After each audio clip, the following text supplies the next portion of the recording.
teman-teman semua, perkenalkan nama saya Junior Fomini, semester 2 Prodi Pendidikan Matematika Universitas Nusa Cenana. Di sini saya ingin menjelaskan dan melakukan operasi hitung bilangan bulat dan pecahan dengan memanfaatkan berbagai sistem operasi guna untuk mengikuti lomba micro teaching antara mahasiswa Prodi Pendidikan Matematika. Kita langsung saja pada pembahasan yang pertama, yaitu tentang bilangan bulat. Termasuk pada pengertian apa itu sih bilangan bulat. Jadi teman-teman semua mau perhatikan bahwa bilangan bulat adalah bukan berarti kumpulan atau himpunan bilangan yang berbentuk bulat, tetapi nilainya yang bulat. Bilangan bulat itu juga terdiri atas bilangan caca dan bilangan bulat negatif. Lalu bilangan bulat itu terdiri juga atas bilangan bulat positif atau bilangan asli, lalu bilangan nol dan bilangan bulat negatif. Teman-teman bisa memperhatikan. Jadi teman-teman juga bisa memperhatikan lagi pada gambar di atas di samping ini. Berdasarkan gambarnya itu, apabila ini petunjuk arahnya ke samping kanan, maka itu adalah bilangan bulat positif. Apabila dimulai dari 1, maka itu adalah bilangan bulat asli, dan apabila dimulai dari 0, maka itu adalah bilangan caca. Sedangkan apabila tanda panahnya ke arah kiri, artinya bilangan bulat negatif. Itu contohnya dimulai dari negatif 1, negatif 2, negatif 3, negatif 4, dan negatif 5. Lalu kita lanjut lagi, itu pada pembahasan yang saya sebutkan pada pengertian, yaitu bilangan bulat terdiri atas bagian-bagiannya. Yang pertama itu bilangan bulat positif, seperti ada 1, 2, 3, dan 4 dan seterusnya. Lalu bilangan bulat negatif, yaitu ada negatif 4, negatif 3, negatif 2, dan negatif 1. Lalu bilangan 0, yaitu artinya hanya bilangan 0 saja. Dalam bilangan bulat itu memuat juga bilangan-bilangan. Yang pertama ada bilangan caca. Nah, apakah teman-teman semua tahu apa itu bilangan caca? Jadi bilangan caca itu adalah bilangan yang kita mulai dari 0, yaitu 0, 1, 2, 3, 4, dan seterusnya.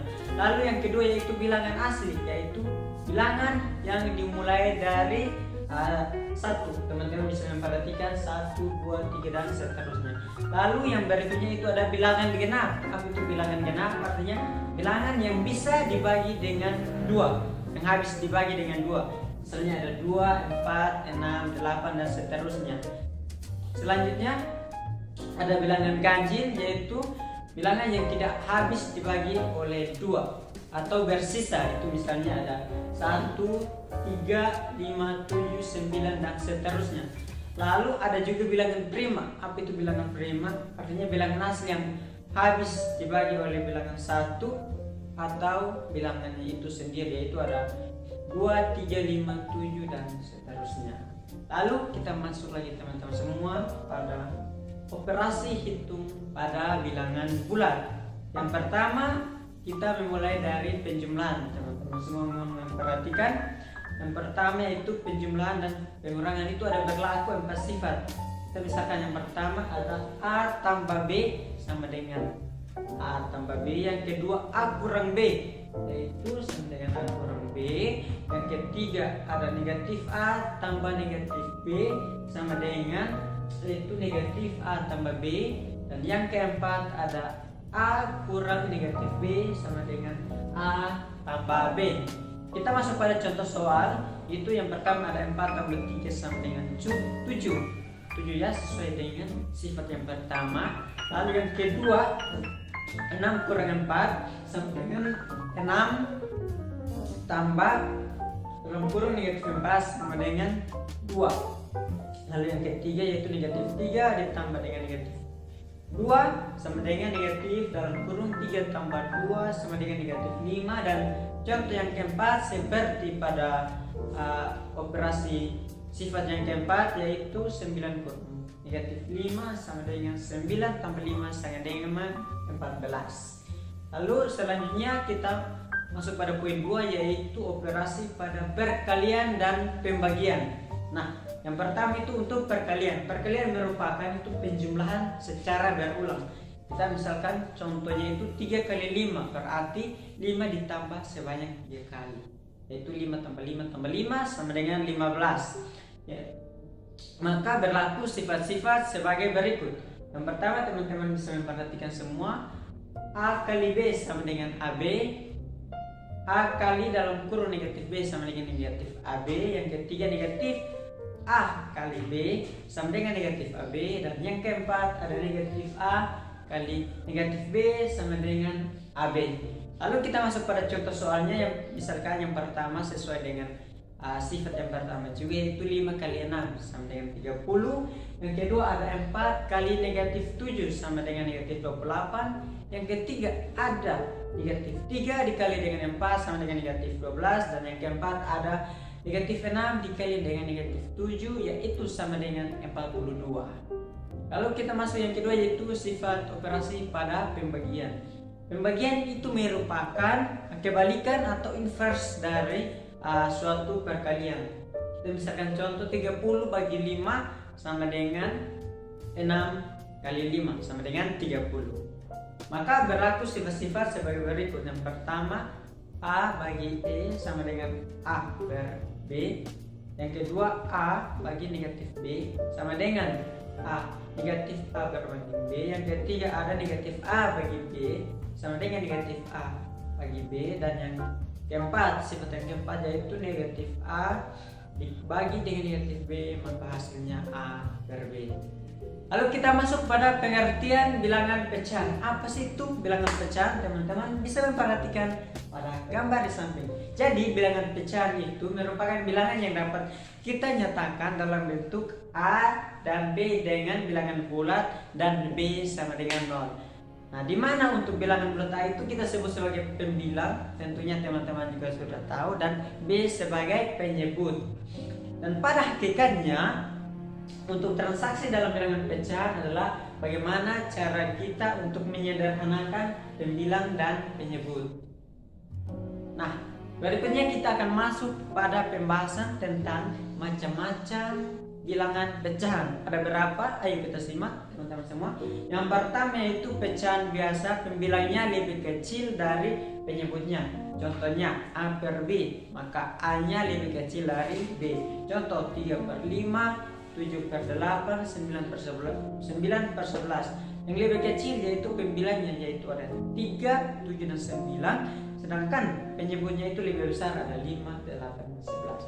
Yang kedua yaitu ada pecahan campuran. Jadi pecahan campuran itu adalah pembilangnya itu lebih besar dari penyebutnya. Teman-teman semua perhatikan. Jadi misalkan contoh A per B, maka A sebagai pembilang itu lebih besar dari penyebutnya yaitu B. Ada contoh soal kan, misalnya 7 per 5 sama dengan 1, 2 per 5. Lalu ada misalkan contoh 9 per 8, maka 1 per 8 dan seterusnya. Lalu kita akan masuk lagi pada pembahasan operasi hitung pada bilangan pecahan. Ada berapakah itu? Kita masuk saja pada yang pertama yaitu penjumlahan.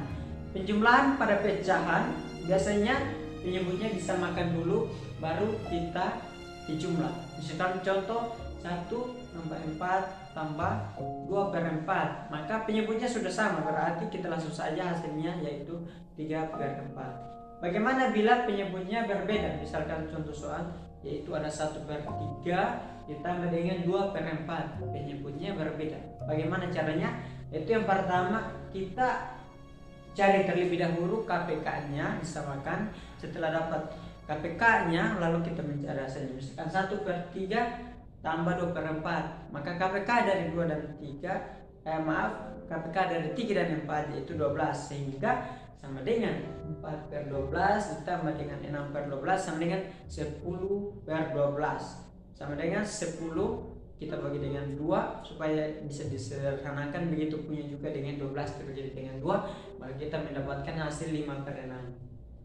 Lalu kita masuk pada penjumlahan pada pecahan desimal, itu dengan cara bersusun pendek, yaitu tanda komanya kita harus diarahkan ke bawah, ke bawah agar memudahkan kita dalam menjumlahkan pecahan desimal. Kita misalkan contoh 0,75 tambah 0,665. Lalu kita masuk pada contoh soal yang pertama, ada 0,75 ditambah dengan 0,655 sama dengan 0,75. Itu kita diubah dalam bentuk bersusun pendek. Teman-teman semua bisa memperhatikan, yaitu hasilnya akan mendapatkan 1,405. Lalu contoh yang kedua ada 15,546 tambah dengan 1,75 ditambah dengan 0,40. Maka kita akan mendapatkan hasil setelah penjumlahan bersusun pendek, hasilnya yaitu 17,696.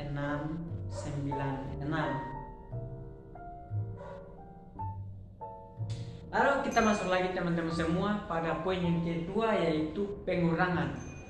Untuk pengurangan ada beberapa sio-sionya. Yang pertama kita masuk pada pengurangan pada pecahan biasa. Penyebutnya itu kita samakan dulu baru dijumlah. Misalkan contoh 2/4 dikurang dengan 1/4 sama dengan 1/4. Yang kedua yaitu pengurangan pada pecahan campuran. Untuk pada pecahan campuran itu apabila penyebutnya sudah sama, pengurangan itu biasanya kita langsung dapat dilakukan atau dikerjakan. Misalkan contoh 4 2/3 kurang 3 1/3, maka langsung saja 4 kurang 3 ditambah dalam kurung 2 kurang 1/3 sama dengan 1 ditambah dengan 1/3, maka hasilnya adalah 1/3. Lalu yang berikutnya pengurangan pada pecahan desimal dengan cara bersusun pendek seperti pada penjumlahan, namun ini adalah pengurangan.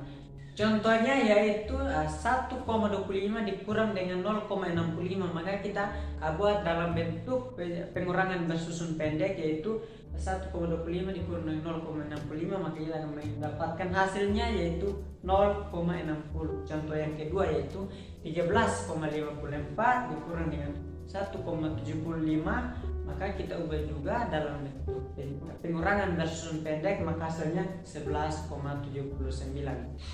Baik, kita akan masuk lagi pada poin yang ketiga, yaitu perkalian. Bagaimana sifat pada perkalian? Yang pertama itu perkalian dengan pecahan biasa. Perkalian pada pecahan biasa itu dapat kita langsung lakukan dengan mengalihkan pembilang dengan pembilang dan penyebut dengan penyebut. Misalkan contoh A per B dikali dengan C per D sama dengan A kali C dikali dengan B kali D. Lalu contoh soalnya itu 2/4 dikali dengan 3/7 sama dengan 2 kali 3 dikali 3/4 sama dengan 6/20. Yang kedua yaitu perkalian pada pecahan campuran. Teman-teman bisa memperhatikan untuk perkalian pada pecahan campuran itu harus diubah dahulu dalam pecahan biasa, baru bisa dapat kita lakukan pengalihan. Mengapa? Agar mempermudah kita dalam proses mencapai hasil. Misalkan soalnya 2/3 dikali dengan 3/5, maka kita ubah dulu 3 dikali 2 ditambah 2/3 dikali dengan 5 dikali 3 ditambah 3/5, sehingga sama dengan 8/3 dikali 18/5, maka 18 dikali dengan 8/3 dikali dengan 5, sehingga 144/15 itu sama dengan 9/15. Oke, baik teman-teman semua, demikian penjelasan dari saya untuk materi lomba ini. Kiranya apa yang saya jelaskan bisa menambah pengetahuan teman-teman semua. Salam untuk kita semua.